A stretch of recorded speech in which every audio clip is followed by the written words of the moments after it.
ও মামা, আজকে কি চানটা না করলে হয় না? তা কি করে হয়? স্নান না করলে তোর পেটের মধ্যে আগুনটা নিভবে কি করে? আগুন? কোথায় আগুন? ওই তো দেখ না, তুই ফু কর, দেখবি মুখ দিয়ে ধোয়া বেরোচ্ছে। সত্যি সত্যি?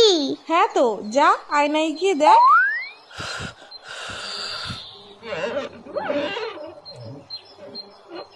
ওরে বাবা রে, পেটে আগুন ধরে গেল তো। শিগগিরই যাই, চানটা করে নি। ও মা, গরম জল দাও তো, স্নানটা করে নি। এই মুখটা ঢালবো না, পরেরটাই ঢালবো কোনে। ঠান্ডা ঠান্ডা কুলকুল, চান করতে আসাটাই ভুল। এই তো পেয়েছি, আগে তোদের চান করাই, না হলে তোদের পেটে আগুন লেগে যাবে। তখন বুঝবি খেলা। এই জায়গাটাইতে জল দিই তো। আমার জল ফুরিয়ে গেছে, আরো গরম জল দাও। এত গরম জল নিয়ে কি করছে দেখি তো। ও কি চকচক করছে। গ্যাস পুড়িয়ে গরম জল করেছে কি তোর বাথরুম ধোয়ার জন্য? দাঁড়া, তোর আজ ঠান্ডা জলে স্নান করা।